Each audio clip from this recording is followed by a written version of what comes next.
are still looking good, and the range is green for launch. And you just heard that call out that stage 2 LOX loading is complete. Now, in a few seconds from now that LOX loading is complete, we will clear out that LOX line on the transporter erector, so you will see some venting here.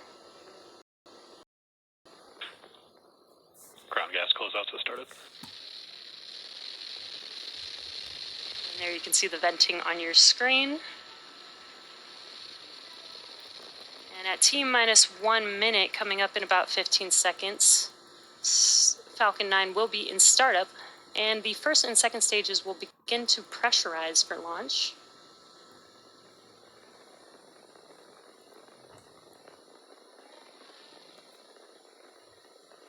Falcon 9's in startup. There's that call out. Falcon 9 is in startup.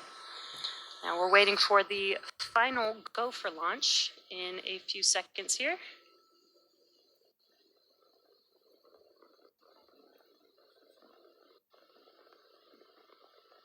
Falcon, Starlink, LD is go for launch.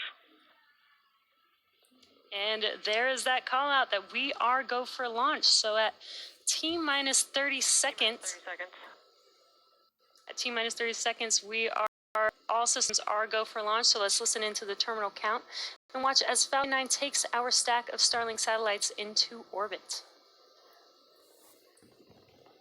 T-minus 15 seconds. 10, 9, 8, 7, 6, 5, 4, 3, 2, 1, 0. Ignition and liftoff.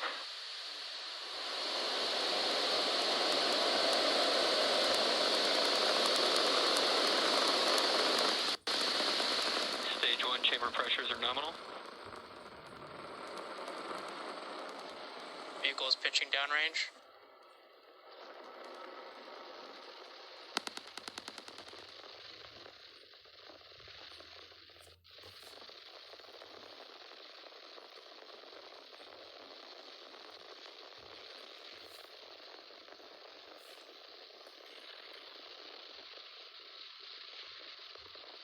At T-plus 40 seconds into flight, Falcon 9 has successfully lifted off Telemetry are nominal.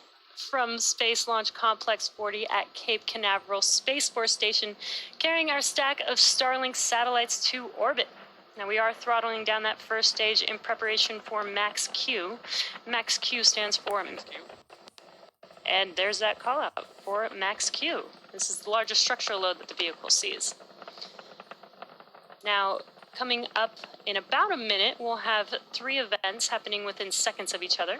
That'll be main engine cutoff, or MECO, stage separation, and SES-1, or second engine start 1.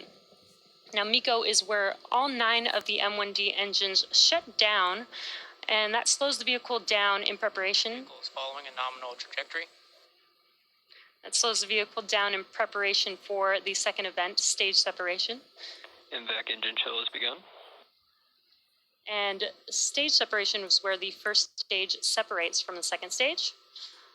First stage will make its way back to Earth, while second stage continues on its journey with SES-1, or second engine start 1. And that's where we light up the MVAC engine, and it will propel the second stage along with the Starlink satellites to orbit.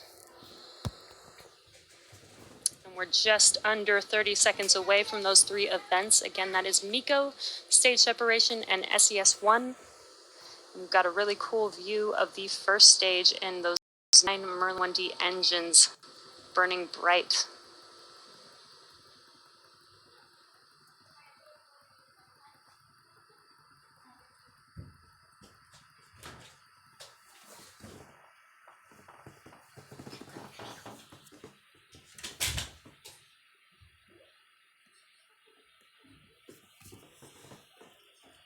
Stage separation confirmed.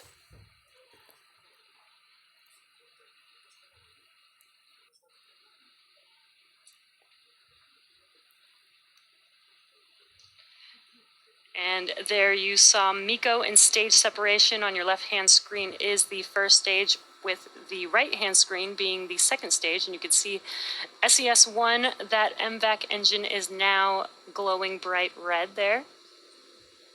And in a few seconds from now, we should have fairing deploy. Separation confirmed.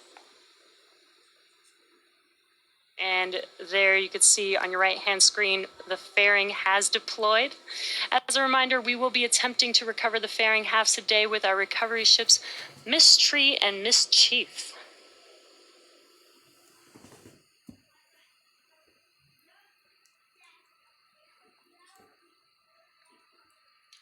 Now, as Stage 2 heads towards its targeted drop-off orbit, Stage 1 will execute 2 burns in order to make its way back to Earth. The first burn is the entry burn, and that's where 3 of the 9 Merlin 1D engines will reignite, and that'll help slow the vehicle down as it re-enters back into the Earth's atmosphere. The second burn for the first stage, second and final burn, is the landing burn, and this is where a single engine will reignite, and that slows the vehicle down rapidly in order to touch down on that drone ship. Again, we are attempting to land on Of Course I Still Love You, and this will be the 6th attempt for this booster. Acquisition of signal Bermuda. Now on your screen is a live view of that second stage. This is the Merlin vacuum engine. This engine has about 220,500 pounds of thrust in a vacuum.